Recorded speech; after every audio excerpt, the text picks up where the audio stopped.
Alpay afternoon! So ito na nga guys, nakabreak na tayo. Mag-upisa na naman tayo ng isang hot topic. Hot topic? Anong gano'n ka hot? Singhat ko? Singhat ko? Hot daw? Hot topic. Parang yung kakainin ko ngayon. Nesen? Ay! Nisen! Nissin Cup Hot Creamy Cheese. Swak na swak sa panlasa, swak na swak sa bulsa. O, saan ka pa? Kung ikaw, feeling mo, cold na sa'yo yung kasama mo sa buhay mo, yayain mo, kumain kayo nito, hot na. Sobrang hot talaga. Ulitin ko lang ha. Nissin Cup Noodles Hot Cheesy Seafood. O ha? Ika nga sa Japanese, itadakimasu! Naku po. Pag-uusapan natin ngayon ay yung mga hot topic. O, sakto. Sa kinakain ko, hot. If your boyfriend is what? If your boyfriend's hot like me. Wow! Yan. Pag-uusapan natin ngayon ay isang usapin na sobrang hot. Gaano ka hot? Sobrang hot eh. Hindi na may describe. Magbigay nga ng halimbawa. Ting! Customer complaint. Mga kaganapang nagaganap dito sa store. Na minsan, kapag hindi mo na-handle ng maayos, maaaring mauwi sa critical situation. Meron naman kasing, bago siya nagiging customer complaint, nag-umpisa muna siya sa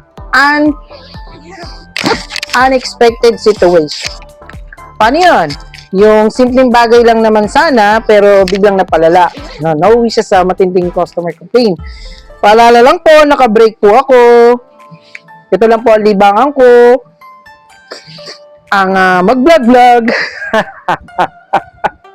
O yan. Usapin sa customer complaint. Meron kami ditong tinatawag na pamamaraan para ma-resolve ang isang klase ng customer complaint. Yun ay tinatawag na last. Listen to customer complaint, apologize to customer, solve the problem, and pinaka-importante is thank the customer. Kasi in the end of the process, dapat pa rin tayong magpasalamat sa customer dahil una, pinangkilik nila yung product natin besides na nagkaroon ng mga ganong circumstances. And customer is always right. Sabihin na natin na customer is always right. Ano na siya, gamit na siya. Pero yun talaga yun eh. Before pa lang ako sinilang sa mundo, nandyan na yun eh. Customer is always right. Sila yung bumubuhay sa isang negosyo. Sila ang ating, sila ang dugo na nagsusupply ng buhay sa katawan ng isang tao. At hindi na po yun mababago. Aminin na natin, huwag na tayo magpaka-sarkastiko. Nasa larangan kasi tayo ng pagtatrabaho, sa ilalim tayo ng isang negosyo, meron tayong pinapangalaga ang responsibilidad, pinapangalaga ang trabaho, at higit sa lahat, pinapangalaga ang obligasyon na pinangakuan natin sa employer natin, di ba? So, dapat di tayo magkukos ng problema sa flow ng trabaho, ng transaction, ng business, etc. For example, meron tayong mga customer. Maraming klase po ng customer. Kung 15 yan eh, pero ilan na lang po yung natatandaan ko. Marami pa. Basta pumapangkilik sa isang negosyo o pumapasok sa isang tindahan para kumonsumo ng mga pagkain, ng mga pangangailangan sa araw-araw. Yan, makukonsider po natin sila mga customer. Yan. So, paano nagkakaroon ng customer complaint? Kapag hindi mo na-satisfy yung kagustuhan ng isang customer sa produktong tinatangkilik niya. Marami. Pwedeng serbisyo, pwedeng produkto, at pwedeng emotional na aspeto. Kasi, yun, service din naman yun eh. Part din ng service yun eh, yung emotion natin eh. Kasi, hindi pwedeng isip lang, dapat meron ding puso. Number 1 natin gagamitin is yung heart. Kasi, kung bigay tayo ng serbisyo, pero wala tayong pagmamalasakit sa kapwa or mismo doon sa customer natin, ending nun, down. Mararamdaman kasi ng customer. Ilagay mo na lang yung sarili mo sa situation. Kung ikaw yung empleyado, tapos bumibili siya sa tindahan ninyo, ano kaya mararamdaman mo kapag medyo hindi maganda yung servisyo yung binibigay sa inyo, di ba? Ang pangit. Ako, number 1 kong iniisip na hanggat maaari dapat mapangatawanan ko yung serbisyong dapat naming ihatid sa mga tao. Kasi, hindi ka lang naman basta nagtatrabaho eh. Sabihin na natin literal, binabayaran tayo ng kumpanya para maglingkod. Ang kapalit nun ay pera, income sa tindahan, di ba? At lahat tayo sa tindahan ay mga professional dapat. Regardless kung anong tinapos mo, kung undergrad ka, or 2 years grad ka, or 4 years grad, bachelor, or summa cum laude, whatever. Kung basta nasa loob ka ng tindahan, dapat professional ka. Regardless kung anong itsura or kung anong status sa buhay ng customer mo, dapat isi-serve natin siya equal, lahat pantay-pantay. Kasi kapag pinakita mo sa kanila na ang serbisyo nyo ay hindi parehas, hindi patas, wala na, bagsak ka na sa customer service. Kumbaga parang mapipil na nila na hindi ako rapat dito sa tindahan na to bumili. Siguro hanap na lang ako ng iba. Ganon. So, dun pa lang bagsak na. Dapat patas yan. Tsaka, wala namang, oh my God, pasensya na, dumating kasi yung kasama ko dito, salita ako ng salita, ayan. Dumating na po yung afternoon, kaya medyo I'm shy, oh my God. Yan, nagbibideo ko, yun. So, para may bigay natin yung tinatawag natin na customer service satisfaction, dapat 100% tayong magko-comply sa standard operating procedure natin kung paano natin i-assist yung mga customer. So, kung may senior citizen na nagre-reklamo, syempre alam naman natin masyado silang emotional, dapat hindi tayo yung magiging another fuel para maggalit sila. Kasi walang matatapos na problema pag ganon.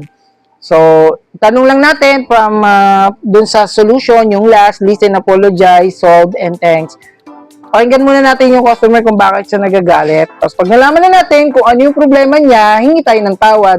Kung hindi tayo yung may kasalanan, ihingi natin ng tawad yung kasama natin or paumanhin dun sa nagawa niya. Kasi maaaring may mga problema. So, paiksi na lang yung sitwasyon, huwag na nating palalain pa or pahabain pa. Pangalawa, solve the problem. Kapag alam mo na yung problema ni customer, gawa na natin ng paraan kung paano to malulutas. Kung sa tingin mo napaka-imposibleng isolve, gumawa ka na lang din ng imposibleng paraan para yan ma-solve. Paano yun? Paano yung posibleng paraan? O, halimbawa, bigay tayo ng ganitong case. Kunyari, ang irereklamo ni senior citizen is yung promotion. Kunyari, may nabalitaan siya na meron daw buy one take one, pero alam mo namang wala na talagang buy one take one kasi ubos na. So, isang case yun na mahirap i-resolve kasi nga, yung customer mag-i-insist yan na magbigay sa kanya ng buy one take one kahit wala naman talaga. So, hindi ka magmamagic pero kailangan ma-solve mo yung problem na buy one take one. Magbigay ka na lang ng ibang offer. Kasi ang gusto lang naman niya is makatipid, gusto lang naman niya is makabili ng, alam niyo na yung mga senior kasi masyadong madamdamin sila. So, kapag nakagawa ka ng isang way para mapagaan yung loob nila, accept nila yun eh. So, paanong paraan? Suggestive selling. Alam mo na sa isip mo na meron kayong mga produkto na naka-promo, which is pwede mong i-convert para maging equivalent din siya ng buy one take one. Siyempre, si customer hindi naman niya itatanong pa, hindi naman to buy one take one eh. Pero ipaliwanag mo sa kanya kung ano yung masisave niya. Sa matatanda, mahalaga yan. Every single cent counts. Kahit sabi mong 0.1 centavos yan, hahanapin niya yan. Kaya dapat exact change po ang ibibigay natin kasama yung resibo. Yan. O, paano may explain? Kunyari, ganito yung situation. Ayan, ito, yung kinakain kong noodles. Pero una, hinahanap niya is, kunyari, merong buy one take one daw na nata de coco. So, wala na eh. Ubus na kasi nga tapos na yung Christmas. Nabili na to nung Christmas eh. So, hindi pa dumarating allocation natin o yung produkto natin na ibebenta sana. So, ngayon, meron tayong tinatawag na cup noodles, save. Halimbawa, kasi binili ko to 30 pesos eh. O, pagpalagay natin na save 5 pesos siya, 25 pesos na lang. Malaking bagay na yung kay senior citizen pag sinabi mo yon kasi every single cents counts nga eh. So, kung sasabihin mo, pasensya na po, ma'am, ubos na po kasi yung buy one take one namin na hinahanap po ninyo. Pero meron po kaming mga item na parang naka buy one take one na rin po kasi po may save po siya. Pag ito po binili nyo, save 5 pesos po siya. O, kung dalawa po bibili nyo, magiging save 10 pesos na po.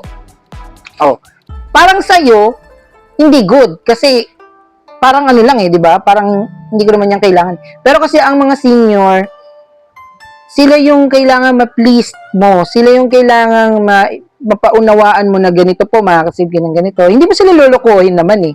Sila sabi mo yung totoo. Then, sila na mismo magsabi sa'yo, ay, ganun ba? Sige, yan na lang. Bigyan mo ako ng dalawa, ganun.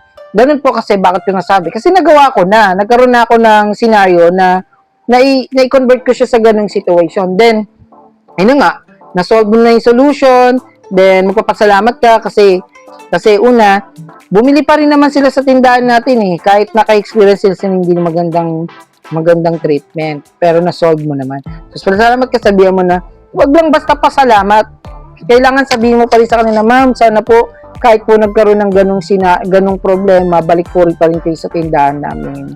Kasi sa susunod naman po, marami po kami mga products na pwede namin may offer sa inyo. Tapos sabihin nga, siyempre, okay lang, sige, salamat. O, ganun. Thank you po, umanhin po, di naman po namin sinasadya. And inform lang po namin yung management at make sure na lang po namin na maayos po yung mga tinda namin. Ganun lang, napakasimple, di ba? Listen, apologize, solve, and thank the customer.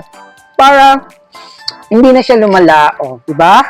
So yun, ganun po natin i-solve yung tinatawag natin na customer complaint.